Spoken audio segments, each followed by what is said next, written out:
After I bought a new car, my husband's mother took my keys and said, "This suits me better. You can drive my old one." My husband chuckled, "She's just joking." But when she drove off, I took out my spare key and made a call. The next time she tried to start the car, she learned a very expensive lesson. I never thought buying a new car would lead to such a mess. Living just outside Chicago, my husband, Mark, and I had been saving for years. Finally, I got myself a sleek, midnight blue sedan.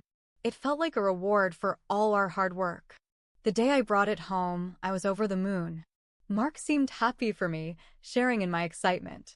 But his mother, Barbara, had a different reaction. She's always been the type to insert herself into our lives, but I never expected what came next. Barbara came over for dinner that evening. The moment she saw the new car in the driveway, her eyes lit up with a mix of envy and desire.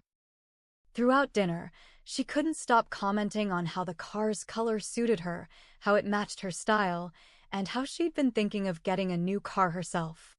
I smiled politely, not thinking much of it at the time. After dinner, as I was clearing the table, Barbara picked up my car keys from the counter. She dangled them in front of me with a sly smile and said, "This suits me better. You can drive my old one." I was taken aback, unsure if she was joking. Before I could respond, Mark chuckled nervously and said, "She's just joking." But Barbara's expression didn't change. She walked out the front door, got into my car, and drove off. I stood there in shock. Mark tried to reassure me, saying she'd bring it back soon, but I wasn't convinced. I had a sinking feeling this was more than just a misunderstanding. Thankfully, I had anticipated something like this might happen, given Barbara's history of overstepping boundaries. I had a spare key hidden away. I retrieved it and immediately called the police to report the unauthorized use of my vehicle. They advised me to wait and see if she returned it before taking further action. The next morning, Barbara called Mark, feigning ignorance. She claimed she had taken the car for a spin and decided to keep it for a few days to see if she liked it. I was livid. I decided it was time to teach her a lesson. Using the car's GPS tracking system, I located it parked outside Barbara's house. I drove Mark's car to her place, used my spare key to unlock my car, and drove it back home. I then parked it in our garage and locked it securely. When Barbara realized the car was gone, she called Mark in a fury, accusing me of stealing her car. Mark tried to mediate, but I stood firm. I told him that if she couldn't respect our property and boundaries, there would be consequences. Barbara showed up at our house later that day, demanding the car back. I calmly told her that the car belonged to me and that her behavior was unacceptable. She threw a tantrum, but I didn't budge. I warned her that if she ever tried something like this again, I wouldn't hesitate to involve the authorities. This incident caused a significant rift in our family dynamics. Mark was caught in the middle, but he eventually understood my perspective and supported me. Barbara, on the other hand, remained resentful, but she never attempted to take my car or anything else again. This experience taught me the importance of setting clear boundaries and standing up for myself, even when it's uncomfortable. Family ties are important, but respect and trust are paramount. She didn't take it well. After storming out of our house red in the face, Barbara didn't speak to me for a week. I thought that might have been the end of it. Maybe I'd finally scared her off. But then came the retaliation. It started small, annoying, petty. The first thing she did was call Mark every day. Morning, lunch break, and right before bed. "Just checking in," she'd say, but the conversations always twisted back to the car. She overreacted. She humiliated me. "You're letting her disrespect your own mother." She was trying to get into his head. I knew it. And Mark didn't see it at first. Then one morning I went outside, and I noticed something weird. The mirror on the passenger side was bent inward. I didn't remember hitting anything, and I definitely didn't park too close. I brushed it off. But the next day, there were light scratches along the side of the car door. Like someone dragged a key. My stomach sank. I didn't have proof. But I knew. I knew it was her. Mark tried to say it was probably some kid in the neighborhood or a random incident. He told me not to jump to conclusions. So I set up a camera. Just a basic one pointing at the driveway. For nights later, I caught her. Around 2:13 a.m. Clear as day. Barbara in her fleece bathrobe and sneakers, sneaking around our driveway like some wannabe ninja. She walked right up to my car, looked over her shoulder, and pressed something sharp into the paint. Calm, like she was buttering toast. I didn't show Mark the footage right away. I wasn't ready for that fight. Instead, I made a copy. I also added another camera. A few days later, Barbara left a voicemail on our landline. I still have it saved. Her voice was smooth, sweet. You know, Mark's old truck is getting up there in miles. It wouldn't be fair if he had to keep driving that clunker. You could let him use your car during the week. It's not like you need it all the time. She didn't even ask me. She called the house trying to plant seeds again, using Mark like a puppet. That night, I sat down and showed him the video. His face went blank. He watched it twice, rubbing the back of his neck like he wanted to disappear. I don't know what to say, he muttered. You do know, I told him. You just didn't want to see it. The next day, Mark confronted her. She screamed at him on the front lawn like we were guests on some reality show. Neighbors peeked out windows. She cried, accused me of turning him against her, said I was a controlling witch. Said I was manipulating her son. That would have been enough drama for a year. But Barbara wasn't finished. She filed a police report. Claimed I'd stolen something from her. An old heirloom ring she'd let me try on months ago, something I gave back, by the way. I thought it was a joke at first. But she really went down to the station and filed it. I was stunned. The detective who showed up at our house was polite but skeptical. He asked a few questions, looked around, made some notes. No warrant, no charges. Just routine. But it was humiliating. Mark was done after that. He told her she needed to stop. He told her she wasn't welcome at the house until she apologized. She didn't. Instead, she sent letters. Long, rambling, bitter ones. She mailed one to Mark at work. She slipped one under our door. But none of that was the worst part. 3 weeks later, we came home from a weekend trip, just a short drive out to Wisconsin to see friends. When we pulled into the driveway, something felt wrong. I couldn't say why. The house was fine. The door was locked. The windows intact. It wasn't until I opened the garage door that I froze. My car was gone. Mark thought maybe I'd moved it. I hadn't. I pulled out my phone, opened the GPS tracker.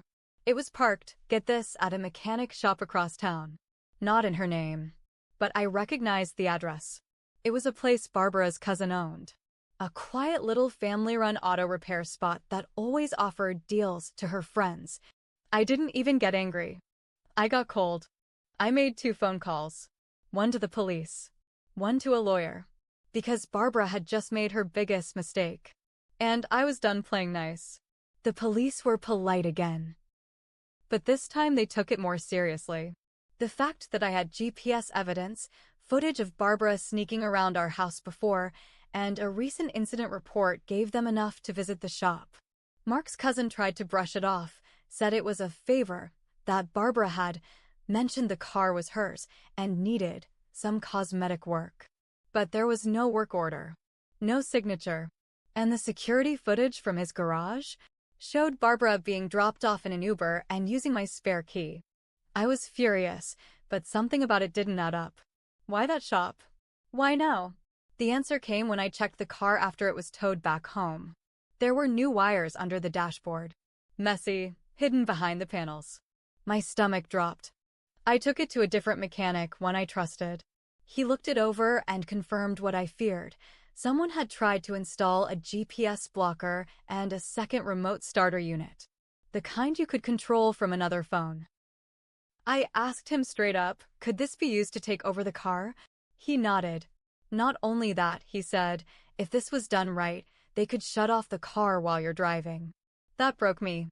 Barbara wasn't just being petty anymore. She was dangerous. Mark sat in the shop with me, pale and silent. He didn't even argue anymore. He knew. We were past excuses now. We made a report. The police took the mechanic statement, my dashcam logs, and photos. They even opened a formal case. Still, no arrest yet. Just investigation. Then something even more insane happened. A few nights later, Mark's brother Todd called us. We hadn't heard from him in months. He usually avoided family drama. But he said, "Hey, I don't want to get involved, but Mom's been telling people some wild stuff." Apparently, Barbara had been telling relatives that I had a drinking problem, that I'd crashed the car before, that I was emotionally abusive to Mark and had isolated him from his family. She had spread it to her church group, the neighbors on her block, even mutual friends on Facebook.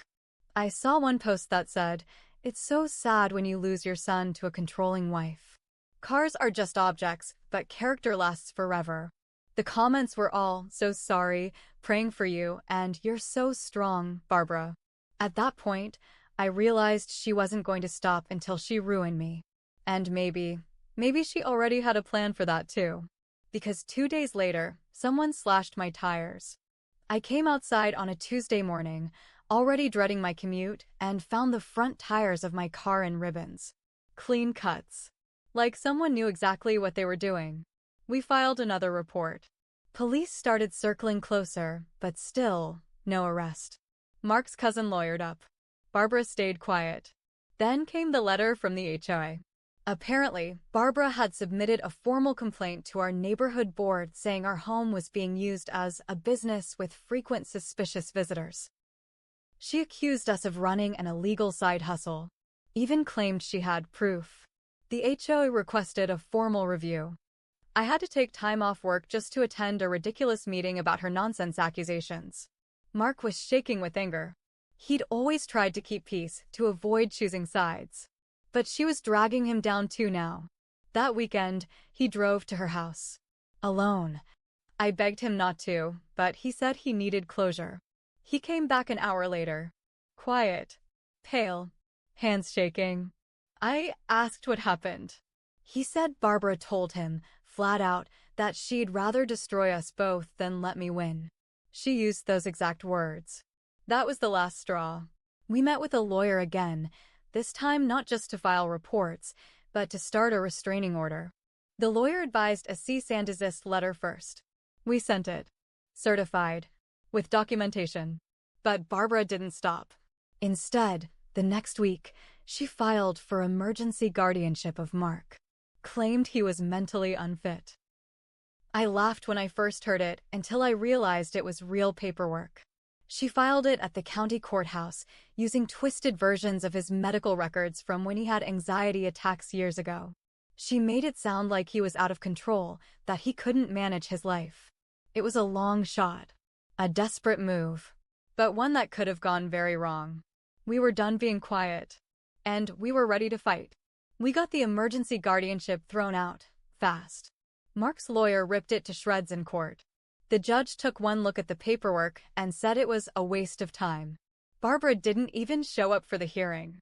She sent a lawyer instead, who looked about as thrilled to be there as we were. But the damage was already done. Mark was broken. He stopped calling her. He stopped defending her. He didn't say it out loud, but I saw it in his face. He finally realized who his mother really was. And that should have been the end. But like I said, Barbara had one more move. 3 weeks later, I was leaving work, walking toward my car, and that's when I noticed the smoke. Light, gray, coming from the front hood. At first I thought it was steam. Then it got thicker, blacker. Then the smell hit me, plastic and chemicals. I dropped everything and ran.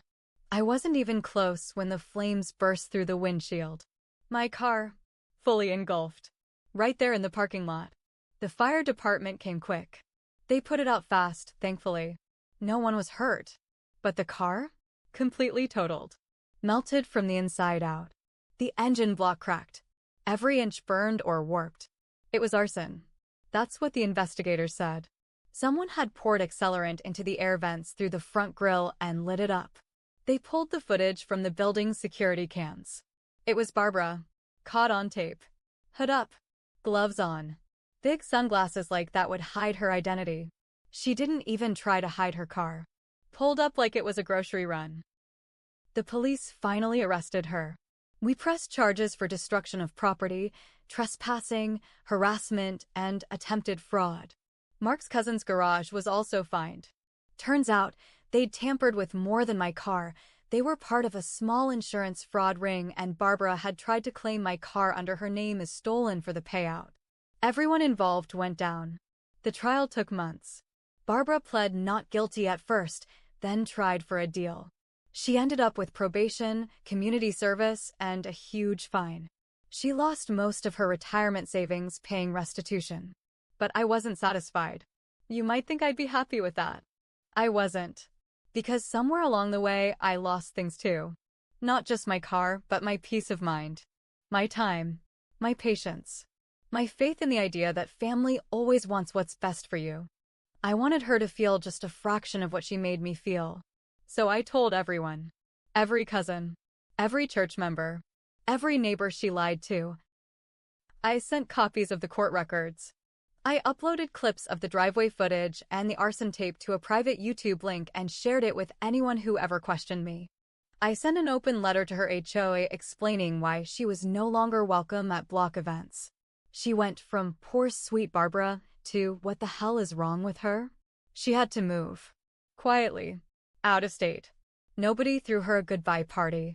But here's the part that still haunts me. Mark and I, we didn't make it. We tried. We really did. But after the fire, after the court, after all the stress, I couldn't look at him without seeing everything that had happened. And I think he couldn't look at me without feeling shame. Guilt.